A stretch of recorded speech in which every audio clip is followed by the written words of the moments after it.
अस्सलाम वालेकुम व्यूअर्स, मैं हूं शाकिर सोलंकी। व्यूअर्स, पीटीआई और हुकूमत के दरमियान आज मुज़ाकरात, बाज़ाब्ता मुज़ाकरात शुरू हो चुके हैं और आज पहला दौर मुज़ाकरात का हुआ है। दूसरा दौर कल होगा और आज के मुज़ाकरात वैसे तो खुशगवार मूड में हुए हैं, इसमें कोई शक नहीं है।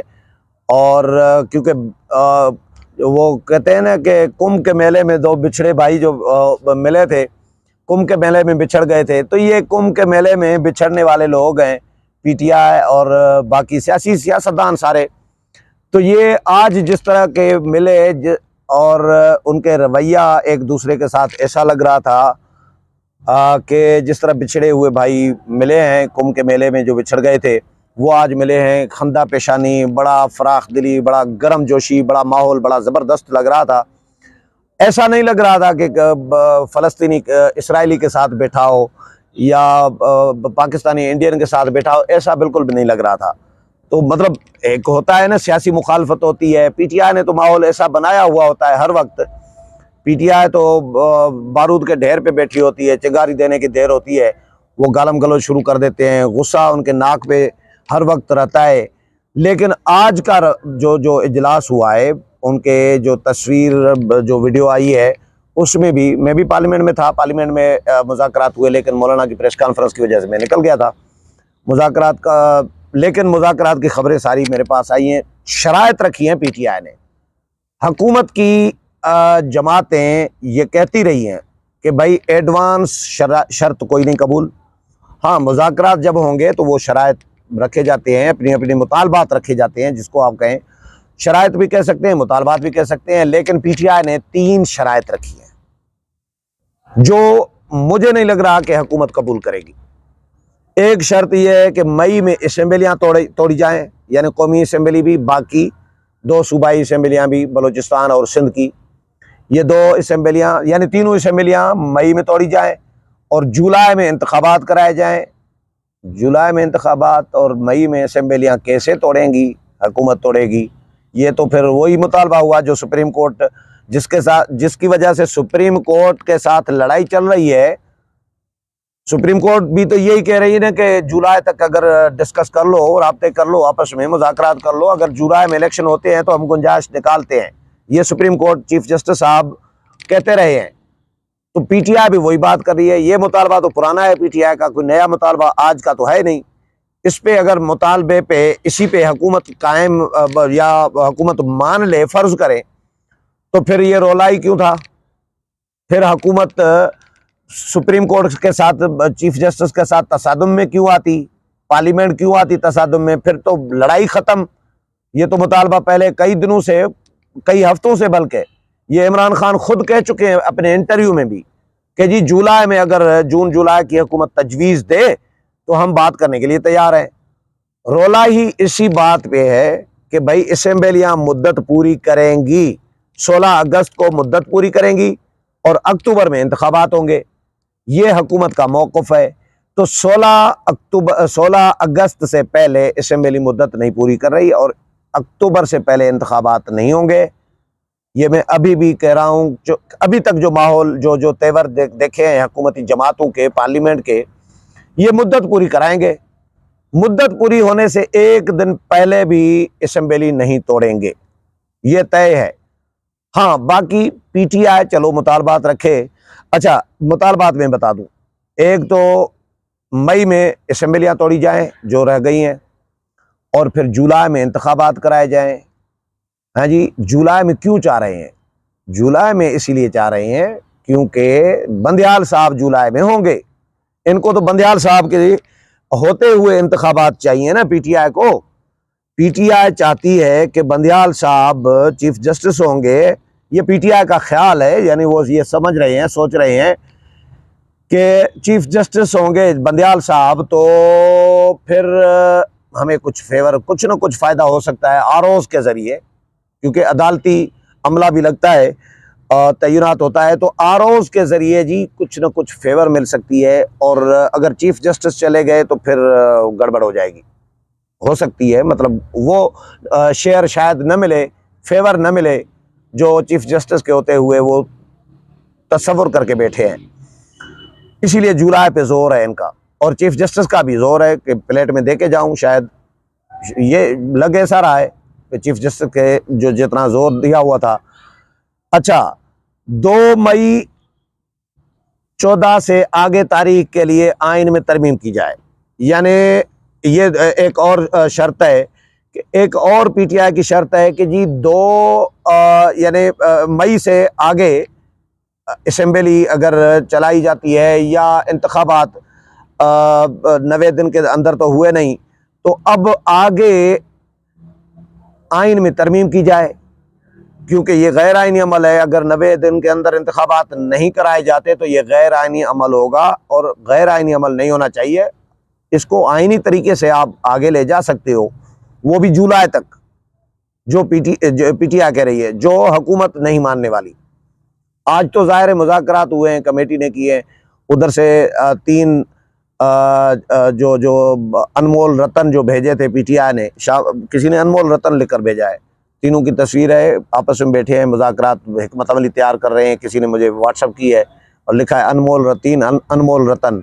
तो ये 3 अनमोल रतन उनके बकौल जो भेजे थे पीटीआई ने, उनमें शाह महमूद कुरैशी साहब, फवाद चौधरी साहब और अली जफ़र साहब थे। इधर से यूसुफ रज़ा गिलानी थे, ख्वाजा साद रफ़ीक थे, वज़ीर कानून आज़म नज़ीर तारड़ थे, इसाक डार थे, और नवीद कमर थे, और किशोर ज़हरा, ये नाम आए थे सामने। तो इन्होंने मुज़ाकरात किए हैं कमेटी नंबर 3 में, पार्लियामेंट हाउस में, बड़े अच्छे माहौल में हुए हैं। अब ये कह रहे हैं कि जी आइनी तरमीम भी की जाए, और आइनी तरमीम के लिए हमें भी शामिल किया जाए, यानी हमें पार्लियामेंट में वापस आने दिया जाए, इस्तीफे हमारे वापस करने होंगे, ये पीटीआई ने, और फिर जुलाई में मुल्क भर में इंतखाबात कराए जाएं। अब मुझे बताएं, इसे अभी कल ही वापस किया है पीटीआई के अरकान को स्पीकर कौमी असम्बली ने और पार्लियामेंट ने, सिक्योरिटी ने, अमले ने धक्के दे के वापस कर दिया, गेट ही बंद कर दिए, दरवाजे ही बंद कर दिए, उनको आने ही नहीं दिया। स्पीकर कह रहे हैं कि भाई सिंध हाई कोर्ट का फैसला हो या जिस भी अदालत का फैसला हो, उन्होंने फैसला दिया है इलेक्शन कमीशन का जो डीनोटिफाई करने का नोटिफिकेशन है वो मुअत्तल किया है। मेरा फैसला जो है इस्तीफों की मंजूरी का, वो तो मुअत्तल नहीं किया किसी भी अदालत ने। स्पीकर ने अपने आइनी माहिरीन से मुशावरतें की हैं, लीगल एक्सपर्ट्स जो हैं, लीगल टीम जो है, उनके साथ मुशावरत की है, उन्होंने जायज़ा लिया है अदालती फैसलों का। किसी भी अदालत ने स्पीकर का फैसला इस्तीफों की मंजूरी का मुअत्तल नहीं किया। और ये बड़ी डिबेट है कि स्पीकर के फैसले को, रूलिंग को चैलेंज किया जा सकता है किसी अदालत में या नहीं, ये डिबेट चलती रही है।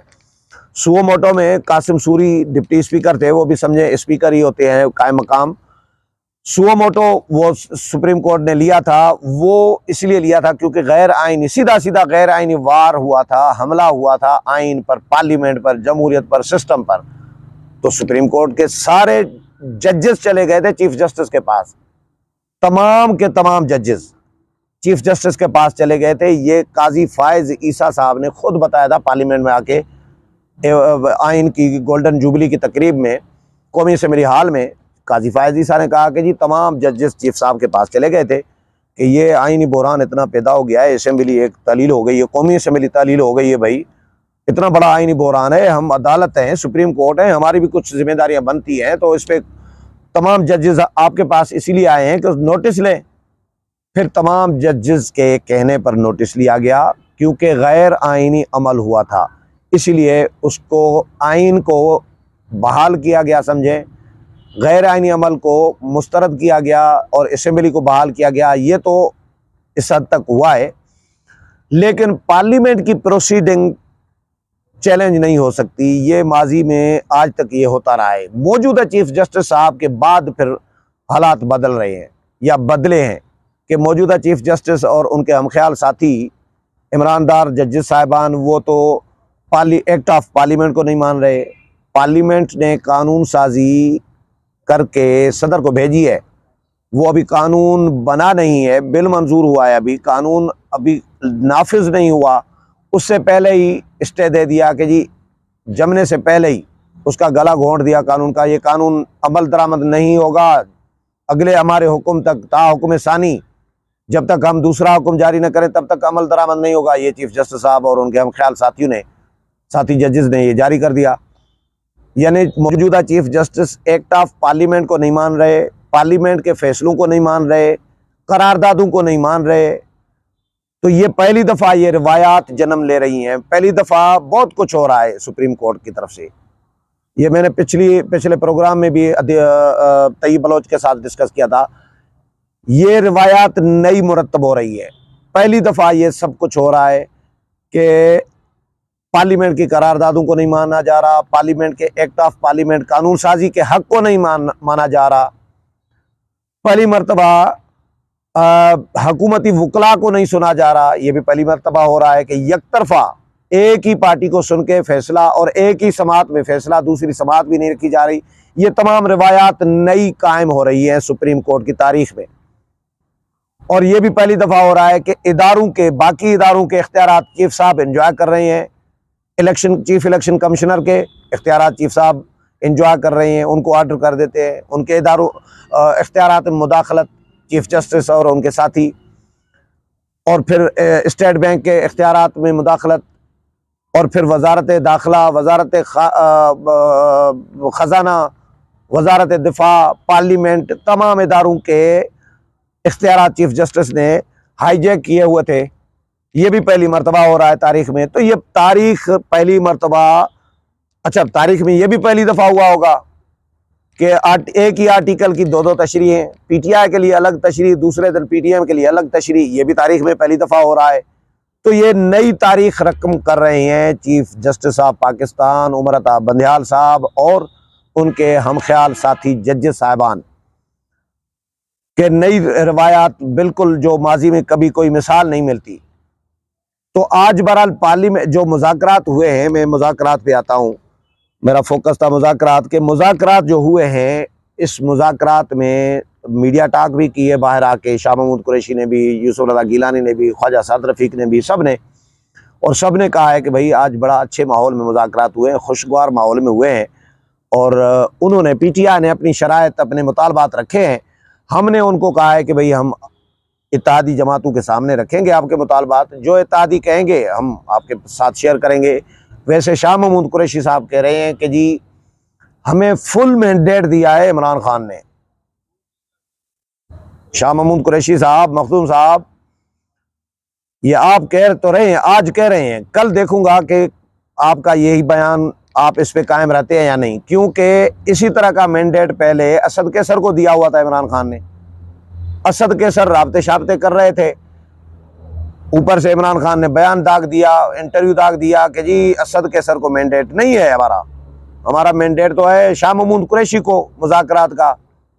तो शाह महमूद कुरैशी पहले भी मुज़ाकरात खान साहब के कहने पे करते रहे हैं। FATF FATF का मामला, कोरोना का मामला, बहुत सारे और, आर्मी चीफ की एक्सटेंशन का मामला, बहुत सारे और इशूज़ आए थे, कौमी इशूज़, कानून साजी के और मामला, जिन पे शाह महमूद कुरैशी ने मुज़ाकरात किए थे। नेब आर्डिनेंस हो, नेब का बिल हो, या कोई और इंतखाबी इस्लाहत। तो किस में कामयाबी हुई?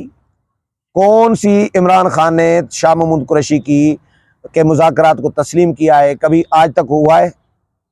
अभी तारीख में तो ऐसा नहीं हुआ। पिछले 4 साल 5 सालों में तो ऐसा मैंने नहीं देखा कि शाह महमूद कुरैशी और उनकी साथी मुज़ाकरात कराए हों, ये चाहे हुकूमत में थे या चाहे अपोजिशन में है, और इमरान खान ने इनके मुज़ाकरात को मान लिया हो। कभी भी नहीं। ये इमरान खान को जाके रिपोर्ट पेश करते हैं और इमरान खान आगे से नहीं मानते, मुस्तरद कर देते हैं। ये भी स्टैंड लेके खड़े हो जाते हैं, हाँ जी खान साहब ठीक कह रहे हैं और ये ज़्यादती हम नहीं मानेंगे जी। तो ये अब देखते हैं, मैं इनका अभी तो आगाज़ हुआ है। फ़िलहाल सुप्रीम कोर्ट ने कहा है, सुप्रीम कोर्ट ने तो कहा है कि हमारा कोई प्रेशर नहीं है, दबाव नहीं है और हम मजबूर नहीं कर रहे, हमारी तजवीज़ है, और आपस में बैठे सियासतदान आपस में मामला तय करें तो अच्छी बात है। तो सुप्रीम कोर्ट का बहरहाल प्रेशर ज़रूर था। उसके नतीजे में अब आज से मुज़ाकरात शुरू हुए हैं, पहला दौर हो चुका है। अब PDM के जो मुज़ाकराती टीम है वो PDM की जमातों के सामने मामलात रखेगी, मुतालबात रखेगी। उसके बाद कल फिर 3 बजे नया राउंड होगा, दूसरा राउंड होगा मुज़ाकरात का। देखते हैं कि कल क्या तजावीज़ सामने आती हैं और मुज़ाकरात का ऊंट जो है किस करवट बैठता है। उम्मीद है प्रोग्राम पसंद आया होगा। अगले प्रोग्राम में फिर मुलाकात होगी, तब तक इजाज़त चाहता हूँ। अल्लाह हाफिज़।